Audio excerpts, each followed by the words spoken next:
People keep asking if I'm back, and I haven't really had an answer. But now, yeah, I'm thinking I'm back.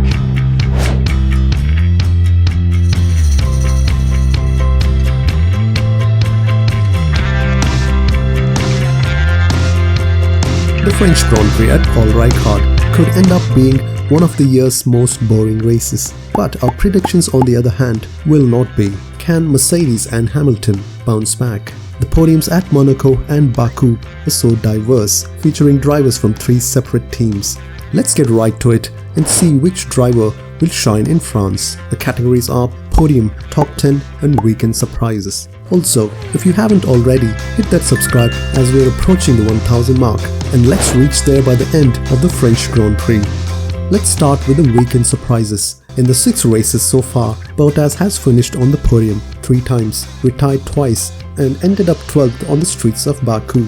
He is currently 6th in the championship, behind Norris and Leclerc. His poor start to 2021 continued at the Azerbaijan Grand Prix, with the Finn dropping from P10 on the grid to end up 12th at the finish line, and he was left complaining his car's strange lack of speed. Bottas is hoping to get back on track after a difficult few days in Baku. So far, Valtteri's race weekends have been either a make or a break. He isn't quite there yet in terms of consistency. Winning a race in 2021 will not be as easy as it was in the previous 2 seasons. His chances of finishing on the podium are about as strong as his chances of having a bad race or even a DNF. So let's put him in the weekend surprise. It's been wonderful to see Vettel back on the podium. Sebastian hasn't had a big smile like this in a long time and hasn't looked so thrilled since his early Ferrari days. Vettel appears to have made Aston Martin his new home. Sebastian Vettel's Aston Martin career has finally taken off after a 5th place finish in Monaco and a 2nd place in Baku. Vettel is on a roll and appears to have rediscovered his mojo. He carved his way through the pack in Baku, finally finishing in 2nd. And Aston Martin, unlike the first few races, stopped whining about their misfortunes, as one would expect from a professional team. They are simply getting on with it. Vettel competed for Ferrari at Paul Ricard in 2018 and 2019, finishing 5th on both occasions. While the 2018 race was a comeback drive after a first lap penalty for hitting Bottas, the 2019 race was a snoozer. I am not going to bet against Sebastian's form of finishing in the points, so he will be our first driver in the top 10. Throughout the Azerbaijan Grand Prix, Carlos Sainz battled cold tyres. His prospects of a strong finish were hampered by his lockup at turn 8 after the pit stop. The Ferrari driver had been running strong in the race until he had to reverse onto the circuit, which cost him dearly as he spent most of the afternoon out of the points. The red flag aided him in his comeback as he eventually finished in P8, a respectable performance considering his troubles in the race, which he attributed to his car's tyres not being up to temperature. Carlos Sainz has been the most consistent drivers who change teams, has shown sparks of speed, sometimes even outpacing his teammate Charles Leclerc, scored the only podium for Ferrari so far, and expect him to be in the points in France. Charles Leclerc made it back-to-back pole positions after topping qualifying in Baku.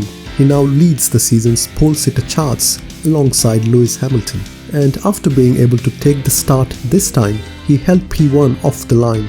Leclerc kept Lewis Hamilton and Max Verstappen at bay for the first few laps, while a piece of debris on track surprised Leclerc, which led him to corner cutting, eventually causing him to fall back into the grasp of Hamilton, Verstappen and Sergio Perez. When the race restarted with a few laps to go, Leclerc fought Pierre Gasly for the final podium position, but the Frenchman got his elbows out till the finish line to take his 3rd career podium. Ferrari has been in continual battle with McLaren for the best of the rest title, and they are in good position to be 3rd at the end of the season. Leclerc should be in contention for the top 5 places in France. Lando Norris has been consistently producing strong performances for McLaren. Norris has scored 72% of the team's total points, and he might become the season's first non-Mercedes or Red Bull race winner. This demonstrates how important he has grown to the team and underlines that he will play a key role for McLaren this year. In 2020, he finished 9th in the Drivers' Championship up 2 spots from his rookie season. Norris is in his 3rd season with McLaren and has signed a multi-year contract to remain with the team beyond 2021. This could be his breakthrough year yet, with a top 5 finish in the championship on the cards. In the French Grand Prix, Lando will be in the top 10, but can he achieve another podium? Watch till the end to find out. Lance Stroll scored his first podium in Baku as a rookie in 2017. He was involved in a serious incident during this year's race when his left rear tyre punctured at high speed, spearing his Aston Martin into the wall. Stroll's disappointment was computed by the fact that Aston Martin had a solid strategy for the race. As shown by Sebastian Vettel's 2nd place finish, Lance has been on a bad run since Portugal, and he could be in for a surprise result in France. Pierre Gasly is definitely one of the stars of the 2021 season so far. Gasly is on a roll right now, having beaten Lewis Hamilton to P6 in Monaco and overcoming Charles Leclerc to clinch a podium in Baku. With 31 points, he's currently in 8th place in the championship, ahead of drivers like Sebastian Vettel, Daniel Ricciardo and Fernando Alonso. If we look at his past 2 appearances at the French Grand Prix, which is also his home race. In 2018, he lost control of his car on the first lap and collided with Ocon, resulting in a double DNF, while in 2019, he scored the final point as a result of Daniel Ricciardo's 5-second time penalty. Scoring points in 2021 may not be a struggle for Gasly, so let's place him in the top 10. Sergio Perez had to wait 190 races to win in Formula 1, but he only needed 6 more races to win his 2nd. Red Bull has undoubtedly found the warrior they were seeking.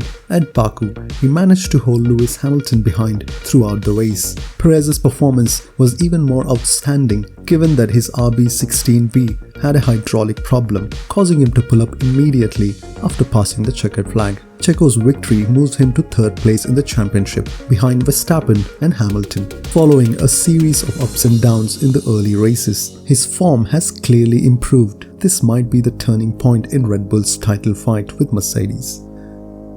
Esteban Ocon was a consistent point scorer until Baku, following a recent upturn in results for Alpine. Ocon faced a little more challenging task as he lined up for the race in P12, where he retired on lap 3 due to a turbocharger failure. Ocon also missed Q3 for the first time since Bahrain. He appears to be a lot more at ease with the car than he did last year, when he was soundly beaten by Daniel Ricciardo.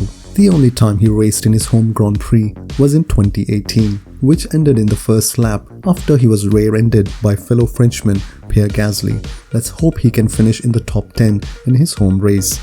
Daniel Ricciardo finished in the points at the Azerbaijan Grand Prix, but he's still no closer to toppling Lando Norris as the lead McLaren driver. Norris outqualified Ricciardo and finished in 5th place, gaining 10 championship points and extended his lead over Ricciardo to 40 points. Ricciardo benefited from the late incidents for Max Verstappen and Lewis Hamilton, allowing him to sneak into the points and finish 9th. It was a tiny consolation following a difficult weekend that saw him qualify 13th after crashing his McLaren into the wall in Q2. For the best part of the race, Ricciardo was stuck in a traffic jam in the middle of the pack. Before France, Ricciardo has time to reset and spend more hours in the simulator. He will be in the points, but can he do better than his teammate?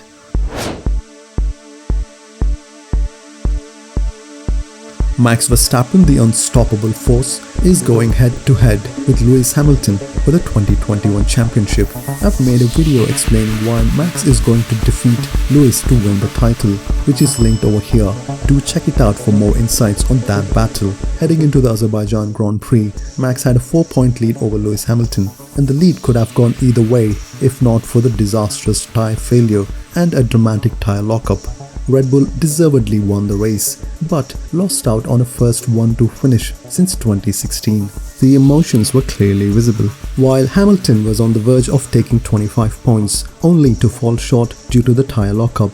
Baku was Mercedes' worst racing weekend since its double retirement at the 2018 Austrian Grand Prix, and its worst 2-race run since the end of the 2012 season. Mercedes and Hamilton will undoubtedly recover in France. They can't afford to underperform 3 races in a row, and they always do well at Paul Ricard. But they have a problem. Max and Red Bull aren't going to make it any easy for them. Lewis may be able to finish on the podium, but can he win the race? I'm going for Max to win the race since it appears to be difficult to beat him on the track.